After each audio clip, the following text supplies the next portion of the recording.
So Instagram అంటే ఈ యాక్టింగ్ని maintain చేస్తున్నారు, అలాగే ఇట్లా మోడల్ అని చెప్పారు. ఇన్స్టాగ్రామ్లో కూడా బీభత్సంగా ఫాలోయింగ్, రీల్ పెడితే ఆ 2 మిలియన్ 3 మిలియన్ దాకా పోతుంది వ్యూస్. అయ్యో మీరేవి రీల్ చూసారు? చూసాను నేను, మీరు ఇన్స్టా ఓపెన్ చేసి చూసాను నేను. ఏంటి ఆ రహస్యం ఏంటి మరి? అట్లా ఏం లేదండి, నాకు అవన్నీ ఆర్గానిక్ ఫాలోవర్స్, ఒక్క పెయిడ్ ఫాలోవర్ లేరు అందులో. ఓకే. నేను ఆల్మోస్ట్ మధ్యలో కొంచెం పర్సనల్ వర్క్ ఉండి ఒక 2-3 మంత్స్ మానేసా, రీల్స్ పోస్ట్లు ఏమి చేయలేదు, యాక్టివే లేదు అసలు ఇన్స్టాగ్రామ్లో. అప్పుడు మహా అంటే ఒక 2-3K తగ్గారు, మళ్ళీ అగైన్ ఒక 10K పెరిగారు. సో నేను డైలీ యాక్టివేషన్లో ఉంటే పెరుగుతారు, అవన్నీ organic followers. Okay. So promotions నుంచి ఎంత సంపాదిస్తుండవచ్చు? సో ఇన్స్టా ఇన్ఫ్లుయెన్సర్ అంటే ఫస్ట్ క్వశ్చన్ అది గుర్తుకొస్తుంది. ప్రమోషన్స్ బాగానే వస్తున్నాయి, దేవుడి దయ వల్ల మీ దయ వల్ల బాగానే. ఒక పేమెంట్ ఒకటి 20,000 18,000. ఎన్ని ఈవెంట్ అంటే నాకు సర్వీసెస్ ఫ్రీ. ఇప్పుడు నేను ఎక్కడికైనా ఒక సెలూన్కి వెళ్తాను, సెలూన్కి వెళ్ళినట్టు మినిమం 5 to 8K ఈజీగా అవుతుంది. హెయిర్ మనం నెయిల్స్ అవన్నీ చేయించుకుంటే నాకు ఒక వీడియోతో ఆ మనీ అంత సేవ్ అవుతుంది. ఒక 10,000 15,000 20,000 అట్లా అనమాట. ఇమ్మడి చేశాను నేను, ఇమ్మడి వాళ్ళు 15,000 వర్త్ ఆఫ్ జ్యువెలరీ ఇచ్చారు, అది నేను కొనుక్కుంటే నాకు మనీ అవుతుంది కదా. సో అట్లా కొలాబ్ చేస్తున్నాను, ఫోటోషూట్స్ ఉన్నాయి, ఫోటోషూట్స్కి కొలాబ్ చేస్తున్నాను. సో నాకు కొన్ని పేమెంట్స్ వేస్గా చేస్తున్నాను అనమాట. 20-15 మినిమం 15,000 అక్కడ నుంచి అబవ్ వస్తుంది అనమాట. స్టార్టింగ్ ఎంత తీసుకుంటారు ఒక promotion? Depends on 15,000 10,000 minimum 10 minimum 10,000. Okay. అదెంత హార్డ్లీ ఒక 1.5 or 2 hours షూట్ ఉంటుంది అంతే ఉంటుంది. ఇన్స్టాగ్రామ్ చూసాను అనమాట నేను స్టార్టింగ్ నుంచి. ఇన్స్టాగ్రామ్ చూసుకుంటే అదే చెప్పినా, నేను చాలా వరకు నాకు ట్యాగ్ చేయలేనివి అవి వాళ్ళ వాటిల్లో ట్యాగ్ చేసుకునే వాళ్ళవి. నేను ఒక రీడిఫైన్ క్లినిక్ ఒకటి చేశాను, అండ్ ఇమ్మడి జ్యువెలర్స్కి ఒక చాలా వరకు చేశాను నేను. ఓకే. ఎలా ఉంది ఇన్స్టాగ్రామ్లో రీల్స్ వచ్చినాక లైఫ్? నాకు తెలిసి చాలా మంది ఇన్ఫ్లుయెన్స్ అయిపోయారు ఇప్పుడు. చాలా మంది ఇంట్లో కూర్చున్న వాళ్ళు కూడా. యూజువల్గా ఏంటంటే నాకు ఉన్న పెద్ద మైనస్ ఏంటంటే నాకు రిసీవ్డ్ మెసేజెస్ రావన్నమాట.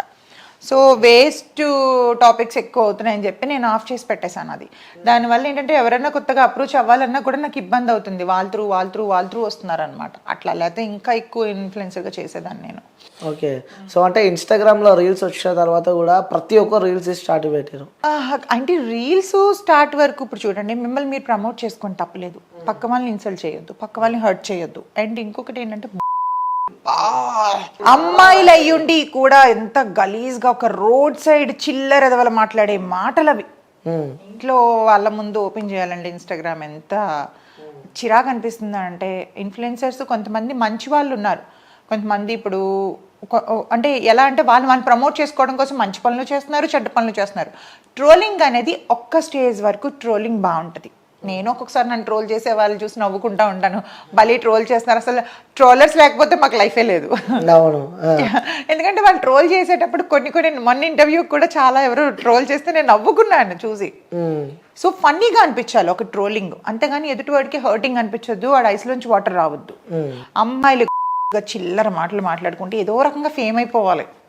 మీరు గమనించారా, వ్యూస్ ఎక్కువ ఉంటే, కామెంట్స్ ఎక్కువ ఉంటే, లైక్స్ ఎక్కువ ఉంటే, షేర్స్ ఎక్కువ ఉంటాయి. యూజువల్గా నుంచే మనిషి వచ్చాడు అంటారు కదా, ఆ వచ్చిన మనుషులు మాత్రమే ఇష్టపడతారు. క్లాసీ ఎవరైనా ఇష్టపడతారా చెప్పండి? అదే కదా. అంటే వాస్తవంగా చెప్పండి, ఒక అమ్మాయి శారీ కట్టుకొని చేస్తే వ్యూస్ వస్తే రావడం తెలియదు, కానీ ఇంకొంచెం హాట్గా ఉంటే. ఇప్పుడు నేను ఒక రీసెంట్గా ఒకటి 1.4 million పోయిందా, అది నీట్గా స్లీవ్లెస్ టాప్ జీన్స్ వేసుకొని చేసా. మరి ఎలా పోయింది ఇది? కొన్ని పోతే చూడడానికి మీరు మంచిగా ఉన్నారు కదా, ఇంకొంచెం హాట్గా ఉంటే ఇంకా అది వైరల్ ఇంకెక్కువ అయ్యేది. ఉన్నాయి. నేను అలా అయితే ఇప్పుడు రీసెంట్గా నేను బికినీ షూట్ కూడా చేసా, నార్మల్గా నేను గోవాలో చేసుకొని పెట్టా, నాకు నచ్చింది. అక్కడ ఇక్కడ వల్గారిటీ లేదు, జస్ట్ లైక్ ఒక క్రాప్ టాప్ లా ఉంది అండ్ ఒక కట్ పైన ఉంది, వేసుకున్నాను, నాకు నచ్చింది, నాకు వల్గర్గా అనిపించలేదు, నేను పెట్టుకున్నాను అంతే. వల్గర్గా ఉంటే ఫస్ట్ ఆఫ్ ఆల్ ఇంట్లో ఒప్పుకోరు కదా. సో దానికి ఇష్టం వచ్చినట్టు మాట్లాడేసి ఇష్టం వచ్చినట్టు చేసి అనుకునే వాళ్ళు అనుకుంటారండి, చెవిత విని చెవిత వదిలేయాలి. అవును. సో ఫ్యామిలీ సపోర్ట్ ఏ విధంగా ఉండే? ఇండస్ట్రీ వైపు వస్తున్నాం అంటే అందరు భయపడుతూ ఉంటారు. ఫస్ట్లో అన్నయ్య వద్దన్నాడు, మా అన్నయ్య నాకు అన్నీ. మా బ్రదర్ లేడు ఇప్పుడు. ఏమైనా హెల్త్ పాడైపోయింది, అదే ఇప్పుడు కాదు ఒక 8 years అవుతుంది అన్నీ. సో తన సపోర్టు తర్వాత ఇప్పుడు నేనే పెద్ద ఇంటికి పెద్ద. ఎంతమంది ఉంటారు ఇంట్లో? మా ఫాదర్ ఉన్నారు, మా నీస్, మేమంతా ఫ్యామిలీ, ఉమ్మడి కుటుంబమే. ఓ సూపర్. ఎలా ఉంటుంది ఇంట్లో వాళ్ళు? బాగుంటుందండి, నాకు ఫ్యామిలీ లైఫ్ అంటే చాలా ఇష్టం. ఓకే. ఎఫెక్షన్ ఎక్కువ మదర్తో ఎక్కువ ఉంటుందా ఫాదర్? మదర్ లేరు, ఫాదర్ ఉన్నారు. ఆ ఫాదర్తో తక్కువ, నాకు ఇంట్లో మా అన్న పిల్లలతో వాళ్ళతో ఎక్కువ. ఓకే. సో మిస్ అవుతుంటారా మదర్ని? మిస్ అవుతానంటే చాలా ఇయర్స్ అవుతుంది కదా, కొంచెం ఒక్కొక్కసారి అనిపిస్తుంది ఉంటే బాగుంటుంది అన్ని చెప్పుకోవడానికి అని. సో నాన్నతో ఉంటా అంటారు. నేను అనలేదు. మరి అంతే కదా. ఇది కూడా అడ్వాంటేజ్ తీసుకొని చాలా మంది కొంచెం నీకు పేరెంట్స్ లేరు, మీ ఫాదర్ ఉన్నా కూడా అన్ని చెప్పుకోలేవు కదా అట్లా కూడా అన్నారు. కానీ అందుకే అంత స్ట్రాంగ్ గా చెప్తున్నారా?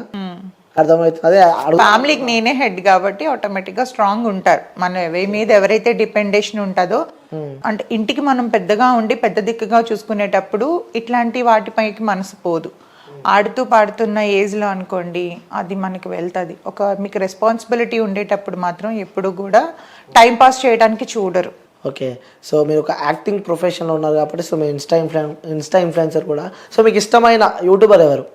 నాకంతా ఏం లేదు, యూట్యూబర్ ఇష్టపడాలి ఏం లేదు. నా ఇన్స్పిరేషన్ మాత్రం చిరంజీవి గారు. చాలా ఆయన అంటే ఇట్లా పీకలా కట్ చేసుకుంటా అనమాట, అంత ఇష్టం ఆయన అంటే. తర్వాత ప్రభాస్ గారు ఇష్టం. చిరంజీవి గారు అంటే ఇంకా నాకు చైల్డ్హుడ్ నుంచి కూడా ఆయన అంటే అబ్బా, ఆయన సినిమాలు చూసి పుట్టిపోయిన 90s కిడ్స్ అంటే ఉంటుంది కదా ఇంకా. సో ఆయన చాలా చాలా ఇష్టం ఆయన అంటే.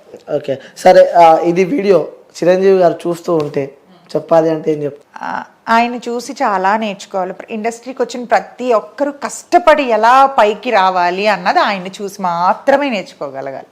మాత్రమే అంట ఆయన మాత్రమే, ఆయన ఒక్కరే, ఎవరు సపోర్ట్ లేకుండా వచ్చింది. అల్లూరి రామలింగయ్య గారు తర్వాత కదా ఆయన ఫస్ట్ మూవీ ప్రాణం ఖరీదు.